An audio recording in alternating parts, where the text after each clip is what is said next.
Hello students, and welcome back to the lecture series of School of Finance and Commerce. In today's lecture we will discuss about planning. So we are going to discuss the meaning of planning, its nature and significance. After that we will be discussing the process of planning, and at the end we will discuss about types of plans in an organization. So let's get started.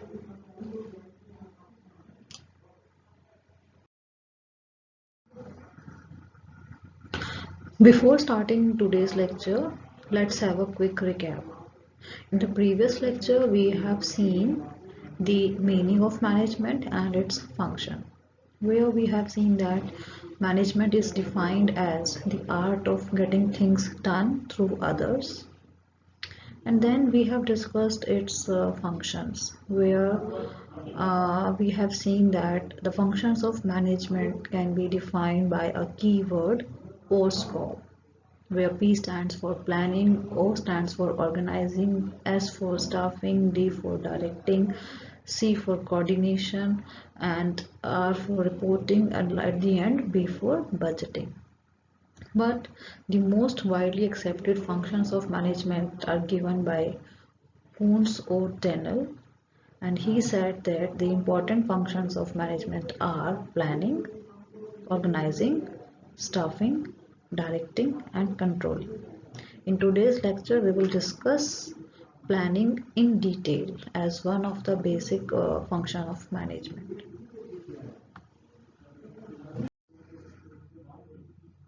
Here are the objectives of today's lecture. We have three main objectives. Objective 1 is to develop a clear understanding of planning as one of the important functions of management. Second one is to familiarize the students with the process and significance of planning in various organizations. And the last objective is to apply the concepts of planning in solving real life problems. So here is the list of topics which I will be covering in today's lecture. We will cover meaning of planning, its nature and significance. After that we will discuss the process of planning in detail, and at the end we will discuss types of planning. So this is our schedule for today's lecture. Okay, now we will discuss the meaning of planning. We all know that every organization, whether it is government owned, private owned business or any other big company, requires planning. The government makes 5-year plans for the country. A small business has its own plans, while other companies have big plans like sales plan, production plan, etc. And all of them have some plans. So all business firms would like to increase their sales and earn more and more profits. All managers dream of these, but to turn these dreams into reality, they need to work hard. And for this, they should do proper planning. They should know what is to be done, how it is to be done, and when it is to be done. Dreams can be turned into reality only if proper planning is done by the managers. That is, they are involved in thinking in advance on what to do and how to do and when to do. This is the essence of planning. So we can say that planning is deciding in advance what is to be done and how it is to be done. It is one of the basic managerial function. Now we are having certain definitions of planning which are given by various authors. Let's discuss these definitions one by one. First is given by Terry. Terry has defined planning in terms of future course of action.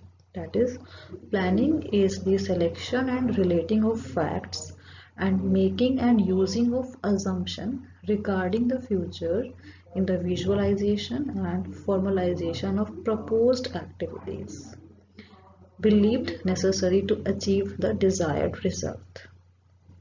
Second definition is given by McFarland, and McFarland has defined planning as a concept of executive action that embodies the skills of anticipating, influencing, and controlling the nature and direction of change. Third definition is given by Peter Drucker. He defined as planning is the continuous process of making present entrepreneurial decisions systematically and with best possible knowledge their futurity, organizing systematically the efforts needed to carry out these decisions and measuring the results of these decisions against the expectations through organized systematic feedback. The last definition is given by Kuntz and O'Donnell. Planning is deciding in advance what to do, how to do, and when to do, and who is to do it. So, we can say that planning bridges the gap between what we are and where we want to be. So, we can say that before doing something, the manager must formulate an idea of how to work and when to work and what is to be done by the team members. So, planning is closely related with creativity and innovation, but the manager would have to set the objectives. Only then will a manager know where he has to go. So, planning seeks to bridge the gap between where we are and where we want to go. Planning is what managers at all levels should do. It requires taking decisions since it involves making a choice from alternative course of action. So, planning does involves setting objectives and developing appropriate course of actions to achieve these objectives. These objectives provide directions for all managerial decisions and actions. Planning also provides a rational approach for achieving the predetermined objectives. All members therefore need to work towards achieving the goals of organization.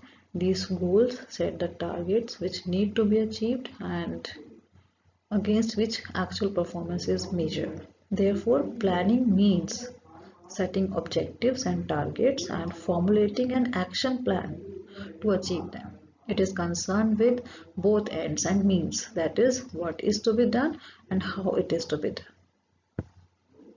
I hope the meaning of planning is now clear to everyone. Okay, now we will discuss the nature of planning, or we can say features of planning. All the features are mentioned on the slide. The first feature is planning focuses on achieving objectives. All the organizations are set up with a general purpose in view. Specific goals are set out in the plans along with the activities to be undertaken to achieve these goals. Thus, planning is purposeful. Planning has no meaning unless it is contributing to the achievement of goals of organization. So, it always focuses on achieving the objectives of organization. Second feature is planning is a primary function of management, or we can say it's a basic managerial function, as planning lays down the base for other functions of management. So we can say that planning is the first and foremost function of management. All other functions of management are performed within the framework of the plans which are drawn. Thus planning precedes other functions.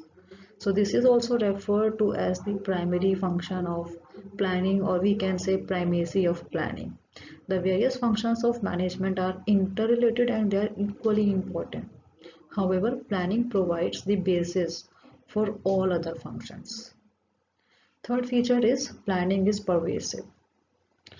Planning is required at all the levels of management as well as in all the departments of organization. It is not an exclusive function of top management nor of any particular department, but the scope of planning differs at different levels and among different departments. Let's take one example.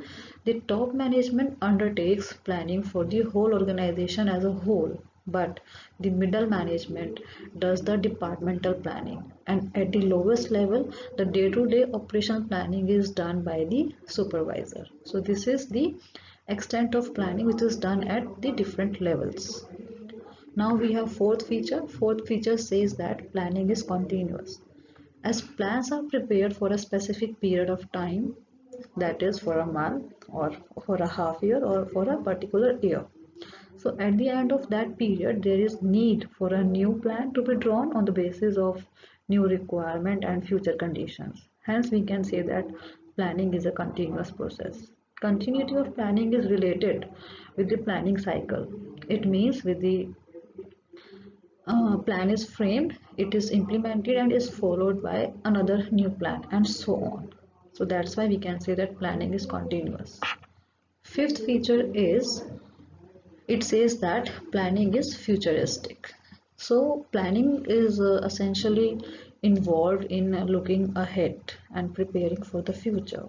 So the purpose of planning is to meet the future events effectively to the best advantage of an organization. It implies peeping into the future, analyzing it and predicting it. Planning is therefore regarded as a forward-looking function based on future events and forecasting. Through forecasting, future events and conditions are anticipated and plans are drawn accordingly. Thus, for example, sales forecasting is on the basis on which a business is preparing its annual plan for production and sales. Now we have next feature which says that planning involves decision making. Planning essentially involves choice from different alternatives we are having. If there is only one possible goal or a possible course of action, there is no need for planning. We don't need to make a choice among all the alternatives. So the need for planning arises only when alternatives are available. In actual practice, planning presupposes the existence of alternatives. Planning thus involves thorough examination and evaluation of all the alternatives and choosing the most appropriate one. Now, the last feature, it says that planning is a mental exercise. Planning requires application of the mind involving foresight, intelligent imagination, and sound judgment. So, it is basically an intellectual activity of thinking rather than doing because planning determines the action to be taken. However, planning requires logical and systematic thinking rather than guesswork or wishful thinking. In other words, thinking for planning must be orderly and based on the analysis of facts and forecast. That is the beauty of all the features of planning. I hope all these features are clear to you. Now moving on to next slide. Now we will discuss the significance of planning. All the important points of planning are mentioned on the slide and we are going to discuss all these points one by one. Point number one is planning provides direction. By stating in advance how work is to be done, planning provides direction for action. Planning ensures that the goals or the objectives are clearly stated so that they can act as a guide for the steps to be taken. And if the goals and objectives are clearly defined, our employees are aware of what the organization has to do and what they must do in order to achieve these objectives. Departments and individuals in the organization are able to work in coordination only if proper planning is done. And if there was no planning, employees would be working in different directions and organization would not be able to achieve the objectives. Second point is planning reduces the risk of uncertainty. Planning is an activity which enables a manager to look ahead and anticipate the changes. By deciding in advance, planning shows the way to deal with the changes and uncertain events. Changes or the uncertain events, they cannot be eliminated but they can be anticipated and managerial responses to them can be developed. Third significance is planning reduces overlapping and wasteful activities. Planning serves as the basis of coordinating the activities and efforts of different divisions. So it helps in avoiding confusion and misunderstanding. Since planning ensures clarity in thought as well as action, so work is carried on smoothly without any interruption. Useless and redundant activities are minimized or eliminated. It is easier to detect inefficiencies and take the corrective measures to deal with them. Now, the fourth one. The fourth significance is that planning promotes innovative ideas. Since planning is the first function of management, so new ideas can take the shape of concrete plans. It is the most challenging activity as it guides all future actions, leading to growth and prosperity of the business.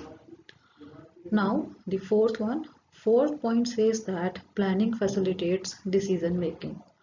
As we know that planning helps the manager to look into the future and make a choice from the various alternatives. The manager has to evaluate each and every alternative and select the best one. So, planning involves setting targets and predicting future conditions, thus helping in taking rational decisions. The last point of significance of planning is that planning establishes standards for controlling. Planning involves setting of goals. The entire managerial process is concerned with accomplishing predetermined goals through planning, organizing, staffing, coordinating, and controlling. Planning provides the goals or standards against which we can measure the actual performance. By comparing actual performance with some standards, manager can know whether they have actually been able to attain the goals or not. If there is any kind of deviation, it can be easily corrected. Therefore, we can say that planning is a prerequisite for controlling. So, if there were no goals and standards, then finding deviations, which are a part of controlling, would not be possible. The nature of corrective action required depends upon the extent of deviation from the standards. Therefore, planning provides the basis of control also. So, this was all about the significance of planning. Now, we will discuss the process of planning. Now, we are going to discuss one of the important topic of today's lecture, that is process of planning. Planning process has certain steps and we will discuss all these steps one by one in detail. So let's discuss step number one. Step number one is establishing objectives or setting objectives. This is the very first step. Every organization has certain objectives and objectives may be set for the entire organization or for the particular department or unit of that organization. The objectives or the goals specify what the company wants to achieve. It could mean an increase in sales by 20%, so which could be the objective of entire organization, and how all departments would contribute to the organizational goal is the plan that is to be drawn up. Objectives should be clearly stated for all the departments, units and employees. They give direction to all the departments, and departments units then need to set their own objectives within the broad framework of the organization's philosophy. Objectives have to percolate down to each unit, employees, and at all the levels. At the same time, manager must contribute ideas and participate in the objective setting process. Now we will discuss step number two. Step number two is developing premises. Actually, planning is concerned with the future, which is uncertain and not sure, and every planner is using conjecture about what might happen in future. Therefore, the manager is required to make certain assumptions about the future. These assumptions are known as premises. Assumptions are the base material upon which plans are to be drawn. The base material may be in the form of forecast, existing plans, or any other past information about policies. The premises or the assumptions must be same for all, and there should be total agreement on them. All managers involved in planning should be familiar with and use the same assumption. For example, forecasting is important in developing premises as it is a technique of gathering information. So, forecast can be made about the demand for a particular product, policy change, interest rates, price of capital goods, and so on. Now, third step is Identifying alternative course of action and then evaluating them. Once the objectives are set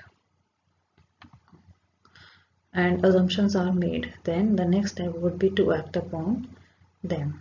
There may be many ways to act and achieve the objectives. All the alternative course of action should be identified, and the course of action which may be taken could be either routine or innovative. And innovative course of action may be adopted by involving more people and sharing their ideas. If the project is important, then more alternatives should be generated and thoroughly discussed among the members of the organization. So once we have identified all the alternative course of action, then we have to evaluate them. The next step is to weigh the pros and cons of each alternative. Each course will have many variables which have to be weighted against each other. So the positive and negative aspects of each proposal needs to be evaluated in the light of the objective which is to be achieved. In financial plan, for example, the risk return trade-off is very common. The more risky the investment, the higher the returns, and it is likely to be giving.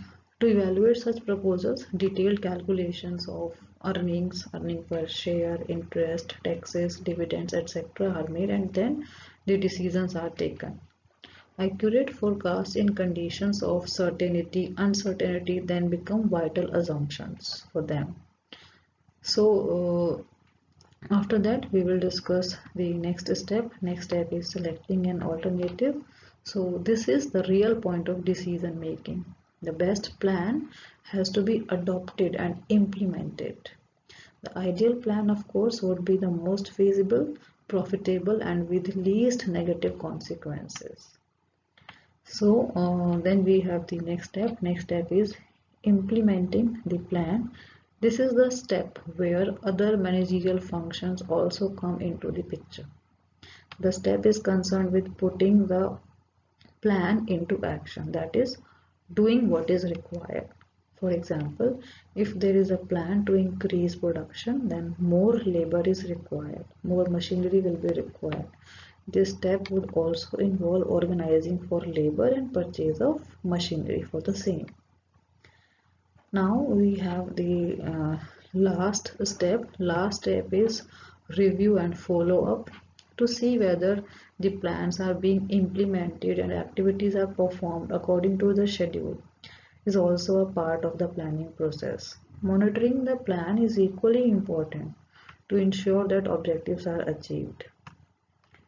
So these were the steps which are involved in the planning process. I hope you have clearly understood all these steps.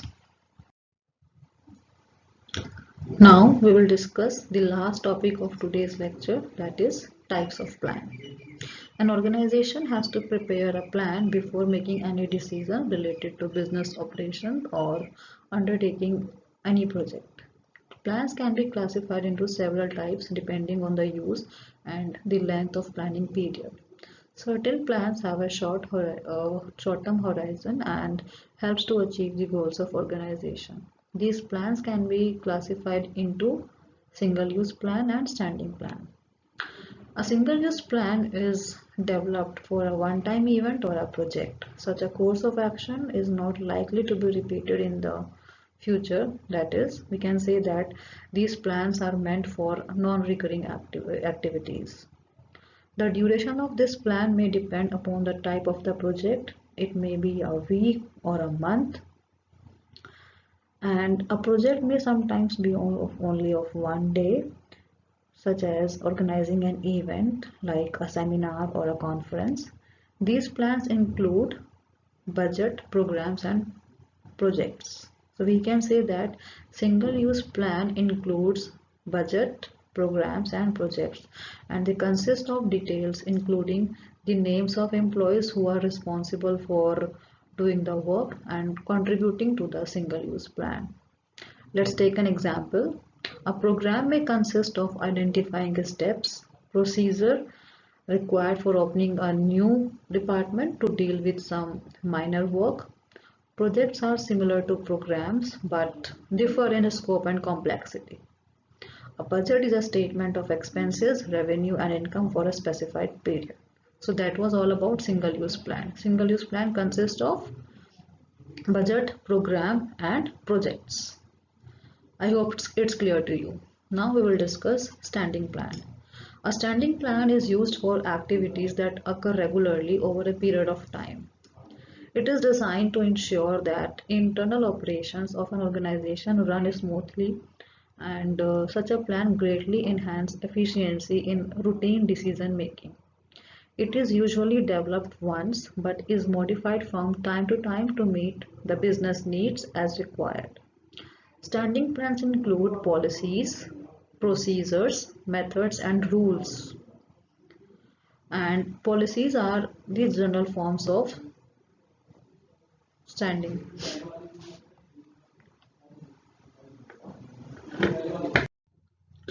Now we will discuss the other types of plan. The first one is objectives. Objectives can be said to be the desired future position that the management would like to reach. The first step in planning is setting objectives. We already know this.